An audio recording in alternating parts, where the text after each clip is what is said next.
আসসালামু আলাইকুম। ফারজানা নাহিদ জানাচ্ছেন টিভিতে দুপুরের খবর। ক্রাউন সিমেন্ট শিরোনাম দেখছিলেন, নিয়ে যাব পুরো খবরে। প্রধান উপদেষ্টা অধ্যাপক ডক্টর মোহাম্মদ ইউনূসের বিরুদ্ধে মানি লন্ডারিং প্রতিরোধ আইনে দায়ের করা মামলায় অভিযোগ গঠনের আদেশ এবং মামলার কার্যক্রম বাতিল করেছেন আপিল বিভাগ। প্রধান বিচারপতি ডক্টর সৈয়দ রেফাত আহমেদের নেতৃত্বে 4 বিচারপতির বেঞ্চ সর্বসম্মতিতে এই রায় দিয়েছেন। আদালতের রাষ্ট্রপক্ষে ছিলেন attorney general Mohammad Asaduzzaman. Doctor ইউনূসের পক্ষে ব্যারিস্টার আবদুল্লাহ আল মামুন এবং দুদকের পক্ষে অ্যাডভোকেট আসিফ হোসাইন উপস্থিত ছিলেন। এর আগে মামলা বাতিল চেয়ে করা আবেদন খারিজ করে হাইকোর্টের দেয়া রায়ের বিরুদ্ধে আপিলের উপর শুনানি শেষে গত 19 মার্চ প্রধান বিচারপতি সৈয়দ রেফাত আহমেদের নেতৃত্বে আপিল বিভাগ রায়ের জন্য 23 এপ্রিল দিন ধার্য করেন। 2024 সালের 21 অক্টোবর আপিলের অনুমতি দিয়েছিলেন আপিল বিভাগ।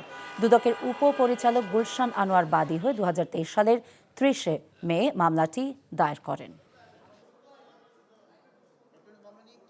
মহামান্য সুপ্রিম কোর্ট আনএনিমাসলি কোনো ডিভিশন নাই, সবাই একমত হয়ে আজকে সিদ্ধান্ত দিলেন, রায় ঘোষণা করলেন যে নিম্ন হাইকোর্টের আদেশটি স্যাটিসফাইড করা হলো এবং এই মামলাটিকে আপিল অ্যালাউড করে এই মামলাটিকে কোয়াশমেন্ট অ্যালাউ করলো এবং অ্যালাউ করে আজকে সত্যের বিজয় হলো এবং আইনের মাধ্যমে এই মামলা থেকে ডক্টর মোহাম্মদ ইউনূস সহ বাকি যারা 7 জন আছেন সবাইকে এই মামলা থেকে খালাস দিয়েছেন।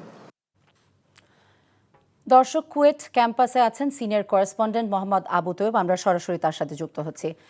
তৈয়ব, সংকট সমাধানে আমরা জানি যে সিন্ডিকেট জরুরি বৈঠকে বসেছে, এই আলোচনার কিছু জানতে পেরেছেন কি?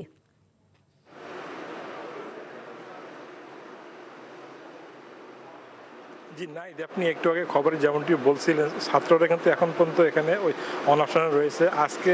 আজকে মোট 4 জন শিক্ষার্থী ওই অসুস্থ হয়ে এখানকার মেডিকেল সেন্টারে এবং সিটি মেডিকেলে গেছে। আর ওই শিক্ষার্থীদের একটু আগে এখানকার শিক্ষকরা তাদেরকে একটি ওই রুমের ভিতরে নিয়ে গেছেন, আর এখানে বেশ কয়েকজন আছে। আর আপনি যেটা বলছিলেন সিন্ডিকেটের সবাই একটু আগে শেষ হয়েছে, তবে এখন পর্যন্ত কোনো সিদ্ধান্ত আমরা জানতে পারিনি। কুয়েটের ওই জনসংযোগ কর্মকর্তা মোহাম্মদ আবু সাইদ আমাদেরকে জানিয়েছেন, সাইদুজ্জামানকে জানিয়েছেন যে সিদ্ধান্ত একটু পরে আসলে ওনারা আমাদেরকে ইমেল বার্তা জানিয়ে দেবেন। আর সর্বশেষ অবস্থা শিক্ষার্থীদের সাথে আমি যেটা আলাপ করে জেনেছি, তারা এক দফার দাবিতে এখন পর্যন্ত অনড় আছেন। কোনো অবস্থাতেই তারা এক দফা বাস্তবায়ন ছাড়া তারা অনশন ভঙ্গ করবেন না। আপনি জানেন যে বৈশাখে প্রচণ্ড তাপমাত্রা, তার উপরে আরও এই যে এখানে ফ্যান ছাড়া মানে সিলিং ফ্যান নাই।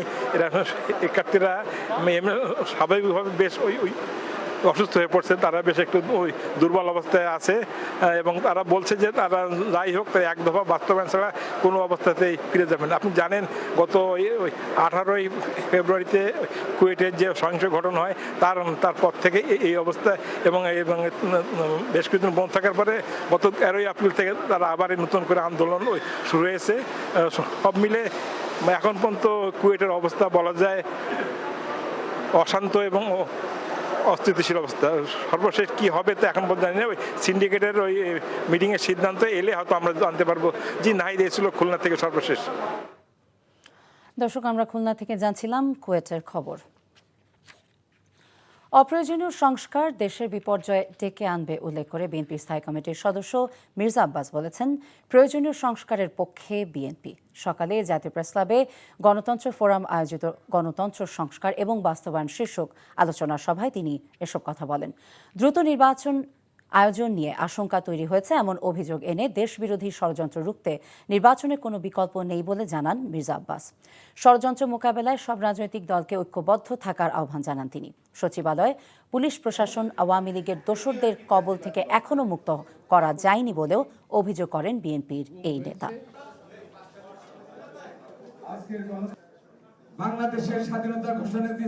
সম্ভবত নির্বাচন খুব তাড়াতাড়ি ওনারা করবেন না, আমি তার কোনো লক্ষণ আমি দেখি না। কয়েকটা দল যা শুরু করছে, এইটা না হইলে নির্বাচন হবে না, ওইটা না হইলে নির্বাচন হবে না, এইটা না হইলে নির্বাচন হবে না। যদি এগুলো হতে থাকে নির্বাচনে কেমনে হবে ভাই? কেউ কেউ বলেই ফেলেছেন যে আমরা নির্বাচনে যাব না। বিএনপির সিনিয়র যুগ্ম মহাসচিব রুহুল কবির রিজভী বলেন, পালিয়ে যাওয়া দোসরদের প্রধানের নির্দেশে দেশের ভেতরে থাকা দোসররা পরিকল্পিতভাবে ভাস্কর শিল্পী মানবেন্দ্র ঘোষের বাড়িতে আগুন দিয়েছে। এটা খুবই ন্যাক্কারজনক একটি ঘটনা। আজ দুপুরে অগ্নিকাণ্ডে ক্ষতিগ্রস্ত মানিকগঞ্জ সদর উপজেলার গড়পাড়া চান্দোরা গ্রামের শিল্পী মানবেন্দ্র ঘোষের বাড়ি পরিদর্শন শেষে এসব কথা বলেন তিনি বলেন, ফ্যাসিস্টরা পালিয়ে যাবার কারণে এবারে গণতন্ত্রকামী মানুষ উৎসাহ উদ্দীপনার মধ্য দিয়ে আন্দোলন এবং লড়াই সংগ্রামের প্রতীক তৈরি করে পহেলা বৈশাখ উদযাপন করেছেন। তিনি বলেন, অপরাধীদের খুঁজে বের করে শাস্তির আওতায় আনতে হবে। পরে তিনি মানবেন্দ্র ঘোষের পরিবারের হাতে বিএনপির ভারপ্রাপ্ত চেয়ারম্যান তারেক রহমানের পক্ষে আর্থিক সহায়তা তুলে দেন। মানবেন্দ্রকে কিনতে পারেনি ফ্যাসিস্টরা, তাই মানবেন্দ্র তার সকল প্রতিভা দিয়ে সে পহেলা বৈশাখ উদযাপনের কর্মকাণ্ডের সাথে নিয়োজিত ছিল। এই কারণে তাকে টার্গেট করেছে। মার্কেন্টাইল ব্যাংক অর্থনীতির খবর। আওয়ামী লীগ সরকারের সময় দুর্বৃত্তদের হাত থেকে রক্ষা পায়নি সরকারি বাণিজ্যিক প্রতিষ্ঠান টিসিবি। এমনটা জানিয়ে বাণিজ্য উপদেষ্টা শেখ বশিরউদ্দিন বলেছেন, ভুয়া 40 লাখ কার্ডধারীকে টিসিবির তালিকা থেকে বাদ দেওয়া হয়েছে। রাজধানীর আর্মি গলফ ক্লাবে টিসিবির কার্যক্রম নিয়ে আয়োজিত এক আলোচনা সভায় তিনি বলেন, ব্যবসায়ী থেকে শুরু করে 5তলা বাড়ির মালিকের কাছেও টিসিবির কার্ড পাওয়া গেছে। টিসিবির টাকার যৌক্তিক ব্যবহার নিশ্চিত করা হবে উল্লেখ করে উপদেষ্টা জানান, এখন থেকে ভর্তুকি মূল্যে পণ্য পাওয়ার যোগ্য এমন নিম্ন আয়ের পরিবারকেই কার্ড দেওয়া হবে। নিত্যপণ্যের দামে স্বস্তি ফিরিয়ে আনার বিষয়ে তিনি বলেন, বাজারে প্রতিযোগিতা সৃষ্টির পাশাপাশি বেশি সংখ্যক ব্যবসায়ীদের অংশগ্রহণ বাড়ানো না গেলে সিন্ডিকেট ভাঙা কঠিন।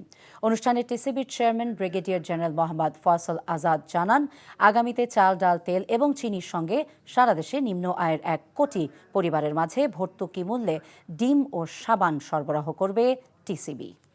একটা দুর্বৃত্তায়িত ব্যবস্থা যা এতগুলো দুর্বৃত্ত তৈরি করেছে, সেখান থেকে উত্তরণ হয়ে আজকে বাজারে যে অবশ্যই আমাদের তেলের দাম কিছুদিন আগে বেড়েছে, বাট বাজারে যে একটা প্রতিযোগিতামূলক ব্যবস্থা তৈরি হয়েছে বা আস্থা তৈরি হয়েছে, বা নিজেরা যে আত্মসমালোচনা করছি এবং আমাদের দায়গুলো উপলব্ধি করার চেষ্টা করছি এই ধরনের সম্মেলনের মাধ্যমে, এর উদ্দেশ্য এটা হচ্ছে যে দুর্বৃত্তায়ন থেকে সরে আসতে চাই আমরা। এই ছিল দুপুরের খবরে। এই খবরের ভিডিও সবটি জানতে ভিজিট করুন এনটিভি অনলাইন www.ntvbd.com। এছাড়া এনটিভি জনপ্রিয় সব অনুষ্ঠান এবং খবরের আপডেট জানতে ভিজিট করুন আমাদের ইউটিউব এবং ভেরিফাইড ফেসবুক পেজ। 5টায় দেশের খবর দেখার আমন্ত্রণ রইল। সবাইকে ধন্যবাদ।